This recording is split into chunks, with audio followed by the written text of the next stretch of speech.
আসসালামু আলাইকুম। সবাইকে স্বাগত জানাচ্ছি গ্লোবাল ভিউজে। আপনাদের সঙ্গে আছি আমি তাসনিম হোসাইন। আজ জানাবো আন্তর্জাতিক গণমাধ্যমে আলোচিত সংবাদ ও বিশ্লেষণ। ভারতের উত্তর পূর্বাঞ্চলীয় রাজ্যগুলোতে কেন্দ্রীয় নিয়ন্ত্রণ দুর্বল হয়ে পড়ছে।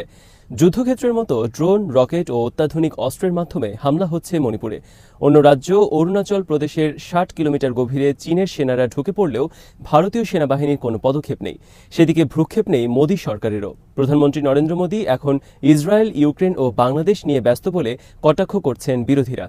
ভারতীয় সংবাদ মাধ্যমগুলো সোমবার মণিপুরে নতুন করে সহিংসতার খবর দিয়েছে। রাজধানী ইম্ফলে রোববার রাতে বিশাল বিক্ষোভ হয়েছে। বিক্ষোভকারীরা মিছিল নিয়ে রাজভবন এবং মুখ্যমন্ত্রীর বাসভবনের কাছাকাছি, এমনকি পুলিশ সদর দপ্তর, মণিপুর সচিবালয় এবং বিজেপির অফিসের কাছাকাছি পৌঁছে গিয়েছিলেন। নিরাপত্তা বাহিনী মিছিলে বাধা দেওয়ায় বিক্ষোভকারীরা রাস্তায় বসে পড়েন।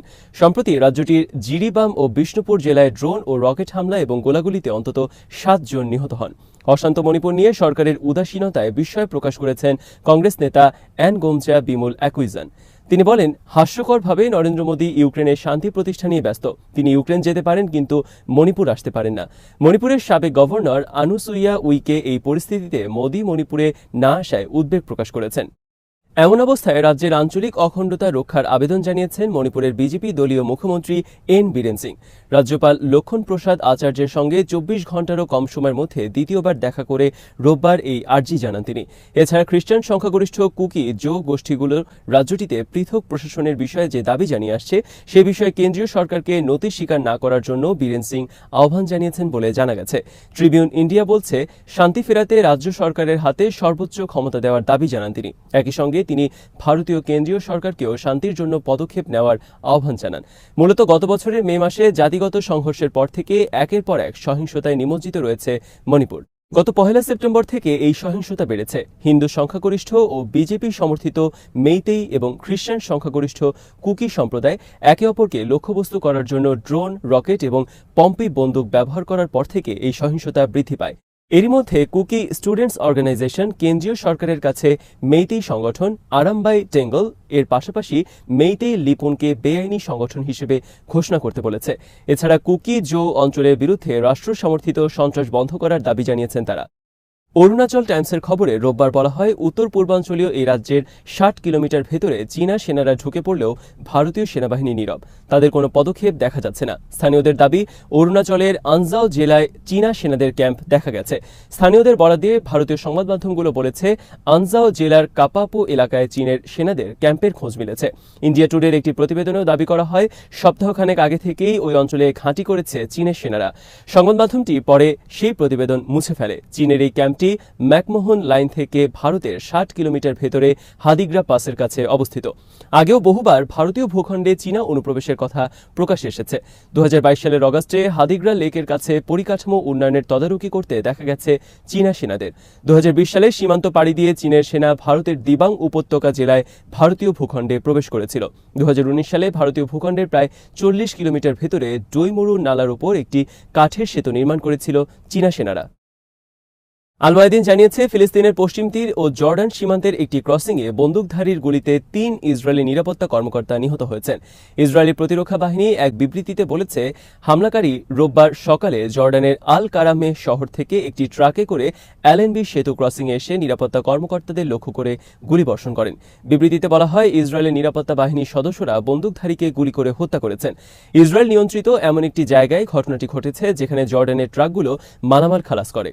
এই ঘটনার পর দুই দিক থেকে ক্রসিং বন্ধ করে দেওয়া হয়েছে। ইসরায়েলের এক কর্মকর্তা এএফপিকে জানান, নিহত ৩ জনই ইসরায়েলের নিরাপত্তা কর্মকর্তা, তবে তারা সেনাবাহিনী বা পুলিশের সদস্য নন। জর্ডানের এক কর্মকর্তা রয়টার্সকে জানান, ঘটনার পর মালামাল খালাসের জায়গা থেকে জর্ডানের অন্তত ২ ডজন ট্রাক চালককে ইসরায়েলের সেনাবাহিনী জিজ্ঞাসাবাদের জন্য আটক করে। অ্যালেনবি সেতু ক্রসিং বাদশাহ হোসেন সেতু নামেও পরিচিত। এটি পশ্চিম তীর ও জর্ডানের মধ্যে বৈধ পারাপারের একমাত্র পথ। তাছাড়া জর্ডান থেকে পশ্চিম তীরে ঢোকার এটি একমাত্র পথ যেটি ইসরায়েলের ভেতর দিয়ে যায়নি।